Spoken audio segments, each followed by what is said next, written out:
fruits, nuts, and seeds. Chapatti, thank you for teaching us to be healthy.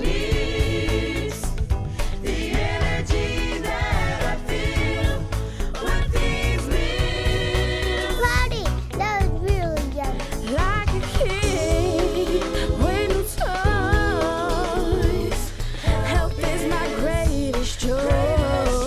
Come and see, come and be with our host Chapatti. Hello and welcome to Food with Life. I am your host Chapatti and we are here at the Conscious Life Expo in Los Angeles, California with a very special guest. She's a naturopathic doctor and very brilliant about the world of toxins and everything outside you which is not good for you. Her name is Dr. Sharyn Wynters and we're very, very honored to have you. It's an I honor know to you be wrote here. a very good book called The Pure Cure, which is a very good guide to helping the body get rid of dangerous toxins. Well, it's helping us understand all the toxins that are in, on, and around our body and what we Yes. live with in our modern world. It's so watchful because everywhere you look, and I was just watching the air the other day, and the planes were going by, and they were leaving these streams. I don't know what they call it, jet streams or something. Yeah. And all this comes down to the earth. And even more so, the toxins, we talk about environment, but what about the toxins in our environment, in our body? Right. Tell us a bit about it here. Well, it's so hard today in today's world because we have everything in our food, from pesticides, food additives, chemicals, genetically modification, radiation, preservatives, food additives, sweeteners, and they're all affecting the environment of the food, which affects the environment of our body. Mm-hmm. And that's just a little bit about food. When you start adding in what we do on a daily basis, from personal care products, from soaps and lotions we put on our skin that gets into our skin, and toothpaste and shampoos, and we're living in this world of toxins and pesticides, but we need to understand it in order to do something about it. And that's the reason why I wrote the book, and I became such an advocate for toxins in the environment, is because we first need to realize the problem. So in my book is, here's the problem, and then at the end of each chapter I give you solutions, what you can do. I think the interesting point, and you're bringing this out in an early stage, is people wonder many times why they have a sickness or a weakness or arthritis or a problem with the skin. And it's very much based on what's going on in the body and very much based on the influence the environment has on the body. Absolutely. And how they diet and what they're eating. Right. You know, many times people, we did a show sometime with children. You look, and it was about labels, reading labels. You go in to read a label on a product, and many times you don't have, it's like leaving another language. Right. You know. I tell my clients, if you can't pronounce it, don't eat it. And I also try to have them understand the more live food, the more raw food you can eat, the more organic, buy from your local farmers, the better off you are, and start growing your own. And so that, you know, there's nothing like planting a seed and seeing that seed grow and you eating from what you've planted. I know a lot of people can't do that because they don't have the space, but you can do an awful lot if you start slow. Just start planting small things. You know, your herbs, basil, oregano, thyme. Thank you very much. I'm Chapatti. This is Food with Life. We'll be right back. Stay with us. Hello and welcome back to Food with Life. I am your host Chapatti. Tell me, what is the advantage of a live food diet versus the tradition in India and very much Ayurvedic Right. is cooked foods. So tell me the difference here. And I know you've introduced something or an idea I was reading in your bio about Ayurvedic food that is has a raw sense to it, and not necessarily on the cooking side. Right. It's very interesting. I was in Bali last year with an Ayurvedic doctor, and I was in Ubud, and Ubud is a huge raw food community, which I know Ubud. Yes. I so love that place. It was great, and I joined forces with this Ayurvedic doctor, and we talked about the positives and the negatives of both. They both have their advantages, and they both have some disadvantages. You know, somebody's medicine is somebody else's poison. And so what we discovered in our talk is that there are great advantages of having raw food, the enzymes. When you cook something, you kill the enzymes. Yes. And so your body, as you know, only has a certain amount of enzymes, and once they're gone, they're gone. So we're not replenishing our enzymes. And as you get older, we need them even more. So what we did is we did a website called Raw Veda, AHRAWVEDA. And you go onto this website, and there's advantages of cooked food and advantages of raw food.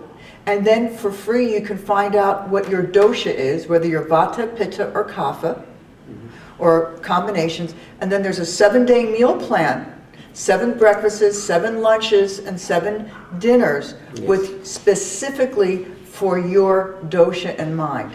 And if you're Vata, you need to have a little bit of cooked food. Yes. So we've added that. And also, I was going to say about the enzyme. From what I understand, if you cook the food at a low heat, I think 108 or 118 or something. Well, after 118, you've destroyed the enzymes. And so you have it at a low heat, you can still have a cooked food and still have the enzymes intact. Yeah. But you have to watch how you cook it and what you cook it with and all of that. So it's interesting because I'm mostly raw, and I've seen a lot of clients come to me, and they have a problem with it. And I got to understand that understanding Ayurvedic medicine, that, oh my God, that's why they're having problems. It's not that raw food's bad, it's the raw foods that they're eating. The fermentation may not be good, bloats them up sometimes, whereas some people, it calms them down. So now I've got my clients finding out what their dosha is, which is great to find out anyway, and then downloading the 7-day meal plan, and I'm getting all these comments about, it's so wonderful. I feel like a new lease on life because they can eat what is important for their body. Before we get further, because some of our people watching are not familiar with Ayurveda. Okay. So maybe we should define the word dosha. Dosha is, in Ayurvedic medicine, you have, it's your constitution. It's what you're born with. I'm born with brown eyes. That's I can't change it to blue. So there are certain attributes. I'm lean, I'm tall, I'm not muscular. So all these attributes make up what your dosha is. And so it's real easy to take the test. Just go on to Raw Veda, AHRAWVEDA, and find out what your dosha is. And a lot of times you're going to be a little bit of each, but one's going to stand out a little bit more. And that's where you want to mainly gear your energies towards. Good. Thank you very much. I'm Chapatti. This is Food with Life. We'll be right back. Stay with us. Hello and welcome back to Food with Life. I am your host Chapatti. Yes, it's good that people can look at Ayurveda and see and find out their body type. Right. You know. Your body, yeah. And that's important. And then they can go from there. And also, there's ways of interpreting Ayurveda into other systems too. Right. Yes. If they're not familiar or don't want to get into Ayurveda, then they can interpret the body type in other type of systems. Well, it's great because Ayurvedic and raw food really don't go hand in hand. Right. And we've kind of made it go hand in hand. I know Gabriel Cousins does that too. So He's, and I know he's been on your show, he's wonderful. He's wonderful. He actually wrote the foreword to my book, which I was very blessed to have him do that. You know, you talk about your emphasis is environment. Can we be specific here, you know, about things that people may not notice and may not know about, yet they're taking them in? Yeah. Anything particular? Are you talking specifically about food or anything? Anything. Oh God, where do we start? It's a big, big story. Okay, we can start. You know, there's the obvious: air, food, and water. We know that the air quality is lower in oxygen because of automotive and factory emissions that regularly trigger air quality alerts, and we know that pollution affects the respiratory system. But most people don't think about the air quality in your home. Every time you buy a new carpet, every time you refinish a floor, every time you paint a wall, anytime you use chemical cleaners, or you bring home that dry clean suit from the cleaners, you are releasing volatile organic compounds into the air that affects our lungs. So the person who is chemically sensitive, or the person who has asthma or allergies, is no better off in their home than they would be on the street during an air quality alert. Our water, what we've done to our water, we put chlorine in our water to kill the bacteria and leave it in there to do the same to us. Now we have pharmaceuticals in our water that the water treatment facilities can't handle, so we're drinking everybody else's medications, and we're still putting fluoride in our water, even though most European countries have banned it. And that's just the tip of the iceberg in water. And as I said before, on food, we've got preservatives, additives, and radiation, genetically modification, which this is a big issue. That's a whole GMO. Oh my God! And the Monsanto and all these things that they're producing GMO foods. So when somebody says to me they eat healthy, I think it's really hard today to eat healthy because we are no longer getting the nutrients that we used to get. You know, a cup of spinach may have had years ago had 1,200 milligrams of iron. Today it may have 2. So you'd have to eat 600 more cups of spinach to get the same nutrient value as when you were, you know, 40 years ago, and our stomachs couldn't handle it. And then we have personal care products that contain lead and hormone disruptors and ingredients that cause reproductive disorders, neurological disorders, headaches, ADHD. And how many personal care products do we use? Essential to read the label. Yeah.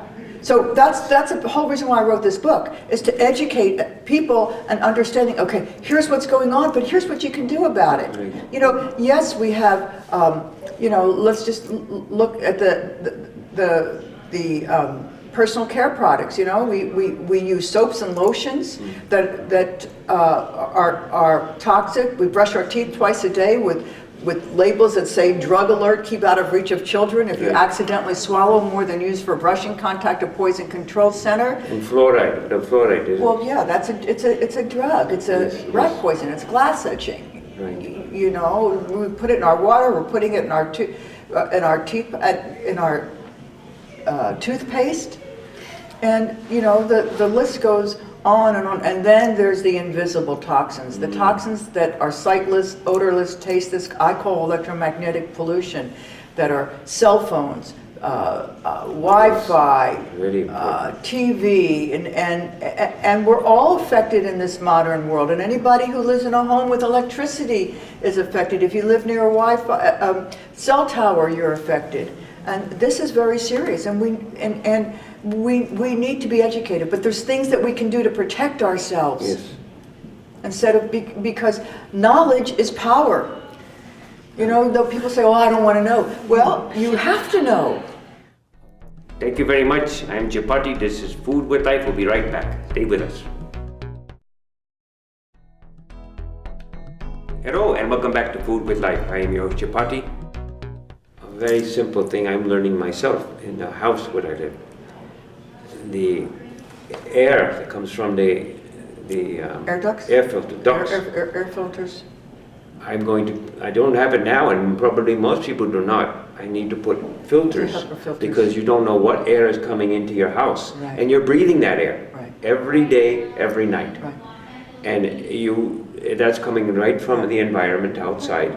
It Right. may be toxic, it may not, but a good chance also the ducts that carry the air may have dust, may have pollution. So I'm going to put these filters over the ducts so I know that the air coming into the house, the air I breathe, will be filtered somewhat. Well, you're aware, and that's the start. That's the first step, to bring understanding and awareness to what we're doing. You know, we used to think that the disease was genetic. Well, that's great if you are not willing to take responsibility for your health, but how do you account for the fact that today we have diseases that didn't exist 75 years ago, the same period of time when pesticides and food additives were introduced to our food supply? Right. Okay, That's so yes, we have genes that predispose us to certain illnesses, but we know now that those genes must be activated in order for us to become ill. And what activates those genes are toxins and the environment. You know, there's go ahead. Something that came to mind, you know. One thing is to have the environment and all these things going on in the body, but I think the most important thing to allow the body to resist is have a very strong immune system. And how do you do that? What I'm going to ask you. I'm working on it. You're the doctor. There's a lot you can do. Can you give us some tips? Yeah, there's a lot you can do. Well, I think one of the first things is that toxic thoughts and emotions. I dedicated a whole chapter to that. It is really, you can understand and change everything, but if you have toxic thoughts and emotions, if you have anger or resentment from the past, it is affecting your cells. Yes, yes. And that's the first step. It's important, you know, that you just talk about it as it's something I was reading about today. We talk about vitamin A, B, C, D, E, K, and we don't talk about vitamin L. You know what this is? Vitamin love. Exactly. Vitamin love is the most important vitamin. All there is love. That's it. Exactly. You know, Exactly. and so I'm real. I watch my thoughts because my thoughts make who I am. Yes. And so I'm real careful not to have any rage or anger or look at that as soon as it comes up, to get it out of my body, because I don't want it affecting me. I don't want it affecting my genes. I don't want it affecting my DNA. I don't want it affecting my emotions. Yes. That's out. So I kind of try to walk as much as I can in love. And every morning I wake up and, 10 things I'm grateful for, and who can I be of service to, because we're here to be of service. Very true. And live in gratitude. Gratitude. And that's where I walk. Very nice. Well, I want to thank you very much for coming, Dr. Sharyn Wynters, with her wonderful good book called The Pure Cure. And they can get it on my website, which is www.wintersway, and there's tons of information on it. And I spell my name WYNTERSWAY, Wynters Way, and get healthy the Wynters way. Namaste. Namaste. Very nice to have you. Thank you so much. Thank you. We hope to see you sometime more. I hope to be here more. Be well, be happy, and full of love. Thank you. Thank you very Blessings. much for watching. This is for Food with Life with our wonderful guest, Dr. Sharyn Wynters. We'll see you again soon. Bye-bye. Veggies, fruits, nuts, and seeds.